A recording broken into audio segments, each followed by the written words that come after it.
So, yun, pag-uusapan natin ngayon, Alex, yung tungkol sa estate record. Ayan. Kayo ba ni Yes. Happy ay napag-usapan nyo na ang inyong estate? Oh my gosh, medyo behind kami dyan. Aminin ko yan. Natuwa nga ako dun sa slide deck mo. Sabi ko, matututo ako dito. Correct, ano? So, yung estate record naman natin, actually, itong estate record keeping natin is a way for us to track all the documents pertaining to our assets at mga bagay-bagay na mahahalaga sa atin, no? So, ilalagay natin lahat yon at ilalagay natin siya sa tamang lalagyan. Okay. So, unahin natin sa ating estate record ang ating personal information. Ayan. So, ito madali-dali naman. Ano yung ating personal information, no? Yung pangalan ng asawa o ng partner, ang mga anak, ibang mga beneficiaries, no, na nakasulat doon sa will, date and place of birth, ID passport, mobile number, at saka current address. So yan yung mga titignan natin na nilalaman ng ating mga personal information. Madali naman ito, 'di ba, na makukuha. Straightforward. Yes, straightforward naman siya. Okay. So, ang susunod ay kailangan natin ding makita ang ating mga personal advisors. Ayan. So, sino ba yung mga personal advisors natin? Nako, baka kapag personal advisor, anong pumapasok sa isip mo? Well, personal advisors ko. And basically, yung mga pinagkakatiwalaan when it comes to, well, in this specific case, financial matters, di ba? So, ayun, you know, in my case, sila yung personal advisors ko. Well, that's basically my family of origin. There you go.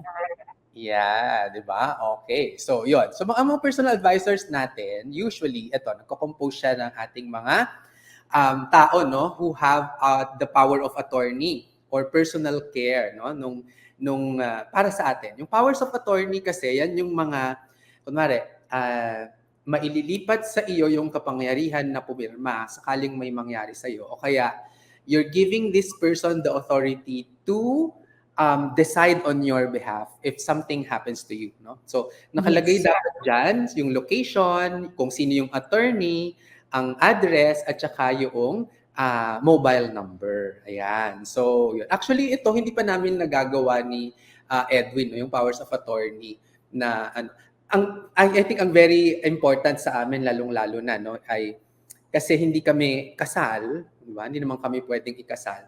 Ay Jeff, parang masyado akong dark.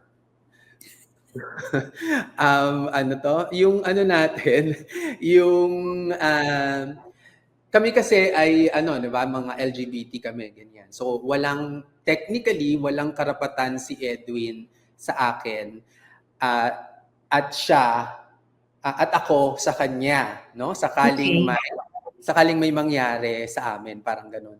So yung ako, for example, gusto ko kasi pagka namatay ako, ay pagka naghihingalo na ako at grabe, okay. Siya na yung bumunot, no, ng mga grabe na yung sense of responsibility yan. Yung mga ano ba ni Edwin yan? Sabi ko sa kanya, ganito lang yun, no? Ang isipin mo lang lahat ng mga kinaiinisan mo sa akin kapag gano'n nangyari. Tapos ablutin mo. para mas madali mo siyang magagawa. Ayan. Okay. Ayan, okay. So yan yung mga personal advisor. Tapos yung doctor din, kailangan nandyan din yung natin sa doktor. Sino ba yung doktor na tatawagan natin? Ba't pagiging mo personal advisor, pera lang yung tinitingnan? Pero actually, mahalaga din dyan yung health natin, di ba? Kung kunwari, may mangyari sa akin, may mangyari sa iyo, for example, sino yung doktor na tatawagan, sino yung kasi for example, like ako, no, yung sila mama at papa, may doktor sila na in charge sa kanilang puso, merong doktor in charge sa mental. Ako, lalo na yung mental health ko, no? Parang ganyan. So, ayun. Tatawagan yung doktor if something happens. And then, mga lawyers at mga accountants, tapos yung mga bank contacts. So, sino-sino yung mga yaan. So, ang importante dito actually itong bank contact natin, no? Lalo-lalo na kapag meron tayong mga malalaking deposito sa bangko or mga mahahalagang transaction sa bangko, we always have to make sure na kilala natin sila. Hindi ko alam diyan sa diyan sa Italia, pero for example dito sa sa Pilipinas, pag sa bangko, pag nagdeposito ka na ng mga kalahating milyon, medyo kilala ka na nung bank manager. So, Okay. di ba? Hindi May ko alam kung personal relationship ka na, kumbaga. oo, may personal relationship ka na. So, kailangan may mga contact. So, ewan ko dyan sa Italia kung Well, actually, I won't know kasi wala akong personal relationship sa kanila. Meron akong list ng mga yung bank contact ko. I mean, kasi hindi naman in the years medyo nag-iiba-iba yung kausap ko since hindi naman ako valid client. Totoo. Pero ang nilista ko yung tao na talagang feeling ko I connected with her the most. Kasi may iba na hindi masyadong alam mo yun, maasikaso sa kliyente. So, ang sinulat ko yung kumbaga yung nakasundo ko talaga. Oo. At saka actually diyan kasi sa diyan kasi sa Italy at sa mga developed countries, parang less talaga yung interaction with the people in the bank, mas online na ginagawa, Yes. no? I think Super limited. that's one thing na gusto na rin gawin dito sa Pilipinas, pero iba pa rin talaga ang personal touch, lalo na kapag pera ang pinag-uusapan. For Okay. sure. So, yung next naman sa ating estate, no? So, meron na tayo ng personal information, yung mga personal advisors natin. Ang susunod naman ay yung ating will. So, kailan yung last na will na yan? Saan yung location nito? Sino yung executor or trustee? O ibig sabihin yan, sino yung mag-i-implement nung will mo pag ikaw ay may namatay may nangyari sa'yo or something? Yung address, mobile number, no? Mga titignan natin lahat yung mga yaan. Okay? So, yun. Actually meron na tayong episode na pag-usapan itong last will and testament nga. And dito sa Philippines, kailangan yung will natin to be effective, kailangan naka-probate sa court. Ang ibig sabihin, parang naka-register na sa korte. So, Okay. siya. At saka, may mga limitations siya na parang hindi mo po pwedeng i-will yung mga bagay na may karapatan pa yung mga compulsory heirs mo. Kasi sa family code natin, talagang may karapatan yung mga compulsory heirs, ganyan. Yes. Kaya actually, ang maganda pa lang ay, buhay ka pa, i-distribute mo na or gawin mo na kung anong gusto mong gawin sa mga ari-arian mo, no? Kaysa sa aantayin mo yung kamatayan mo at mag-aaway-away yung mga maiiwan. Ganyan. Oo, that's true, Vince. Actually, I think yung mga pamilya ngayon dapat mas mas realistic when it comes to these things, no? Meron kasing dito medyo hindi rin nila gustong pag-usapan yung mga ganyang bagay. Pero ganun din, by law, may mga compulsory heirs talaga. Yung iba nga medyo kinikwenta na nila kung alam mo yun, magkano or ano yung mapupunta sa kanila. Pero I agree with you just because source din yan eventually ng conflicts within the family, di ba? So kung ano yung pwedeng isettle habang everyone is still around and in the right minds, dapat siguro pag-usapan.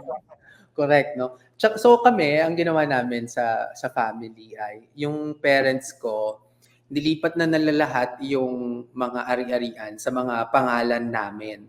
I think it's because si mama, syempre sinasabi ko, di ba? Yung tatay ko kasi babaero, so si mama, gustong manigurado. So, ilan niya na agad, di ba? Parang, pag na-transfer na sa mga anak, mahihirapan nang kumuha daw yung mga anak ni Papa sa labas, ganyan. So, yun ang eksena ni mother. Ayun. Anyway, so, yun. Pero I think, maganda na napag-uusapan pa ang mga bagay na yan, nakaharap sila at kaharap ang lahat. Yes. kaysa sa idadaan na lang natin sa dokumento after. I think mas okay pa rin yon na Of course. mapag-uusapan habang buhay kaysa sa pagkapatay na. At ito, napaka-morbid, yung pang-apat nating kailangang i-arrange for our estate record ay yung funeral arrangements, no?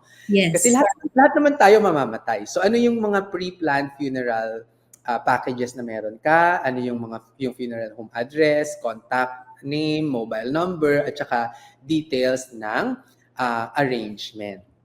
So actually lately lang kaming magkapatid, yung panganay namin at saka ako, nag-usap one time. Tapos sinasabi ko, alam mo ate, sabi ko sa kanya, ako lang mag-isa dito sa Pilipinas eh. Tapos sila mama at papa nandito. Paano pag may nangyari sa ano man sa kanila? Ayoko na doon pa lang tayo mag-iisip kung ano yung gagawin. Yes. So step 1, anong gagawin natin? O bibili na kayo ng ticket agad-agad, di ba? Pauwi. And then, tapos dapat parang naka-establish na rin, gaano ba katagal yung burol? So we said, okay, 1 week is maximum na yon para para that's enough time for all of us, mga ganun, no? And so yun, tapos ang nakakatawa, while we were doing it, umiiyak na kaming dalawa. Oh my gosh. Okay, pero syempre, mga bagay na hindi madaling pag-usapan, diba? Pero I agree with you, dapat talaga. Kasi kesa naman kung kailan mangyari, diba? Everyone's emotional. Hindi ka makapag-decide. So, if you can get certain things out of the way, mas mabuti talaga. Yes, oo. So, ganun nga yung yung pinaplano namin. And then sabi ko, okay, so what we've planned, we'll talk with our other siblings para alam nila kung ano yung mangyayari. Kasi actually, ang isa pa ay, sa totoo lang, ang mas kinakatakutan ko ay yung may mangyari sa parents ko, magkasakit, ganyan, itatakbo sa hospital. So, sino yung mga tatawagang doktor? Kasi malayo sa probinsya. At tapos dadalhin pa dito sa Manila, ganyan. And parang it happened once before during the pandemic, yung tatay ko ay stroke in evolution, parang gano'n. So sobrang highly stressful. And sa tingin ko, mas makakatulong talaga kapag nandyan na yung mga contact numbers na tatawagan at na lang, parang and then kung nandyan yung mga contact numbers, you can delegate it and you can allot your other energy and time with something more productive. Ganyan. Yes. So, yon. The next one is yung ating cemetery plot. Okay? So, kung meron na tayong cemetery plot, ano yung plot number, location ng deed, contact name, mobile number nung contact natin. So, dito sa cemetery plot, actually, kami naman ni Edwin ay nag-usap nito. So, pag ako yung mamamatay, sabi ko sa kanya, saan ako ililibing? Ganyan. sabi ko, malamang ililibing ako nila mama sa Quirino kung saan yung probinsya. Family, okay. Tapos sabi niya, kung ako yung mamamatay, malamang doon ka din. Sabi, naku, hindi papayag yung mga taga-Kabanatuan, yung sa kanila daw. So paano? I-cremate ka na lang namin at hahatiin. o kaya bato-bato topic na lang, di ba?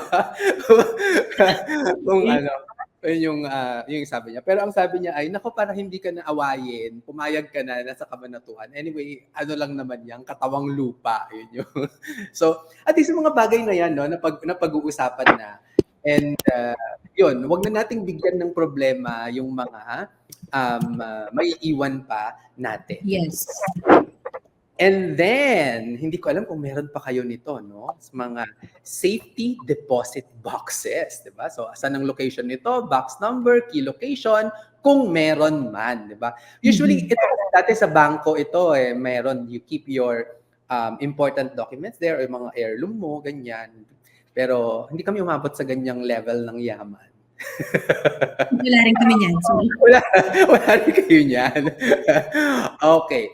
And then, yun ding location, ito yung pinaka-important, mga importanteng dokumento. So, location ng important documents natin. So, birth certificate mo, ng spouse at saka ng mga anak, marriage certificate, citizenship and passports. Nako, very relevant yan sa'yo, no? And then medical records, income tax returns, at saka mga bank records natin. So, lahat ng yan ay maganda na isasalansan natin, ipa-file natin, at sa safe na lugar, kumbaga yung hindi masusunog, ganyan, or hindi aanayin. Ayan. Yeah. Ayun. Tapos ano pa yung mga dokumento na kailangan natin tingnan diyan? So yung mga investment records natin. Parang nag-e-echo na. Ayan. Location ng mortgage records. Ayan. Tapos, vehicle ownership records, mga separation, divorce papers, kung meron, cohabitation records, custody or adoption records, kung tayo ay may inadopt. Okay? Yung mga aso po natin na inadopt natin, hindi po kasama yung mga yon, ha? Hindi Kasama ba yun? Yung sa mga fur parents, di ba? Ang dami na ngayon. Di ba? Actually, alam mo, contentious nga yan sa akin na parang ang daming napapagastos dahil sa mga fur babies ngayon. And yes, I totally respect that. Pero ako, ang i-challenge ko lang talaga dyan ay, isipin nyo naman kung yung pera na ginastos ninyo ay pinangkawang gawa nyo na lang sa mga naghihirap dito sa Pilipinas. Di ba? Yes. Mas ano yun, no? Mas productive. For me, that's lang naman. Yes. That is my opinion. Ikaw ba? Mahilig ba kayo? No, I mean, I agree with you, Vince. It's just that, kasi for a lot of people, lalo na yung ganyan na, yung mga proud for parents, parang it fills in a very big emotional need. So, hindi na nila, parang sa akin, parang pet versus other people, hindi ganun, hindi ganun yung tingin nila. Kaya, parang, yun nga, we see more and more people talagang splurging on their pets. Pero at the end of the day, they are pets. So it's a big business, no? And I think it is.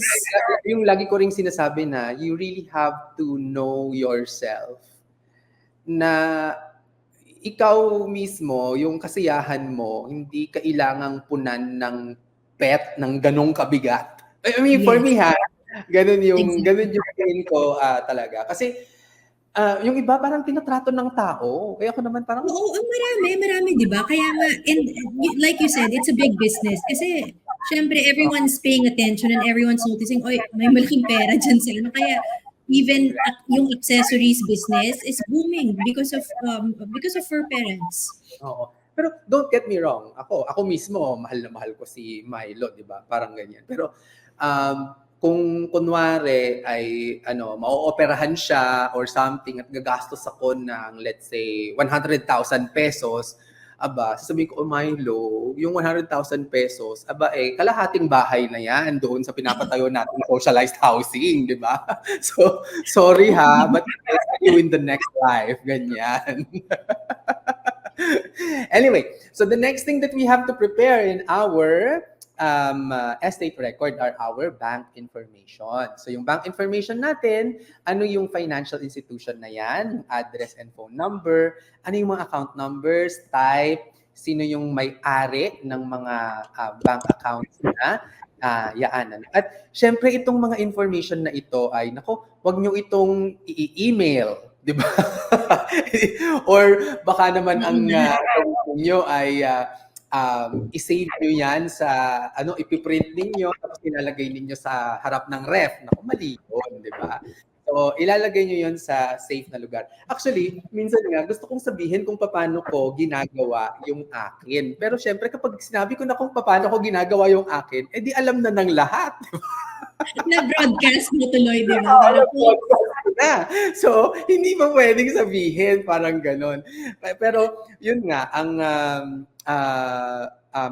yun nga yung challenge talaga doon, no? Tapos, yung mga ibang pa natin titignan, mga investment account information natin. So, saang institution ito, ano yung address ulit, phone number, account type, at saka sino yung may-ari. For example kami, no, ako, pag nag-open ako ng mga accounts, usually, pag mga investment accounts, naka-end talaga kami ni Edwin, no? And or.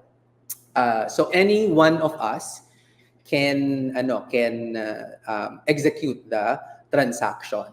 So it depends kung ano yung level ng relationship niyo or arrangement ninyong mag-asawa. Wala namang mali or tama doon, no, kung may sarili ka at joint kayo, walang ano doon. Basta ang maayos ay alam ng isa't isa at may permission, kumbaga, no? Hindi man Yes. permission, may agreement. Ayan, may agreement. Ayun.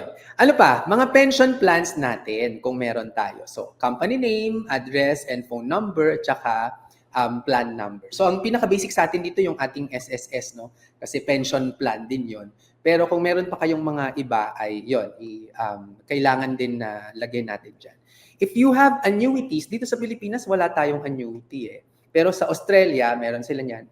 I'm sure sa mga developed countries katulad sa Italy where you are now, meron din yan. So who's issuing this annuity? Ano yung address and phone number, ang policy number at saka policy location. So essentially, yung annuity is the way it works. I'll use the Australia as an example. For example, ako matanda na, no? And I have properties. I can surrender or entrust my all my properties into a organization that will handle this property. So annuity yung tawag doon.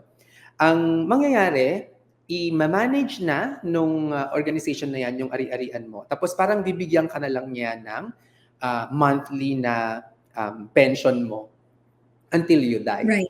So what's in it for them? If you die before you consume all the value of your assets, edi kikita sila.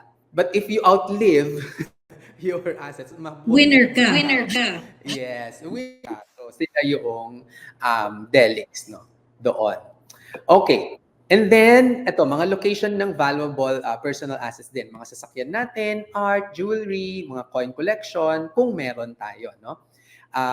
What else? Real estate, ito yung mga importante, no? Address, purchase date, purchase price, market price, at sino ba yung may-ari nito, at saka title number, and then yung title location. Kung ito ba ay naka-mortgage, kung mortgage siya, ano yung reference number, tapos titignan din natin yung mga tax declaration yan, no? Kung nakapagbayad ba tayo ng amilyar.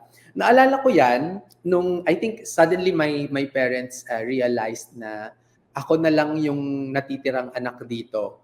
Tapos lahat ng mga ng mga kapatid ko abroad na. Tinuro nila ako sa mga lupa. Ayan, ito yung lupa natin ha. Tandaan mo yan ha. Ito yung lupa natin. Mga ganyan. So parang Naka-video ba yung trip na yun? Ang hirap naman tandaan lahat nun. Tapos sabi ko, ibenta nyo na lang yan, enjoy nyo na, di ba? Ganyan. So, yun naman ang ginawa nila. So, they're selling all of those now.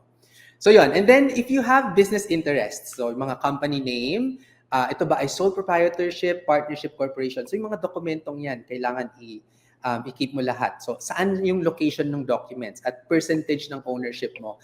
And then, ano yung estimated na valuation. So, in a sense, dapat ito at least every year ay na-update. No? Kasi baka naman naglalagay pa tayo ng business interest dyan. Palugi naman pala. Wala din. Di ba? Ayun. And then, we can also take a look at our insurance policies. So, sino yung insurer? Sino yung insured?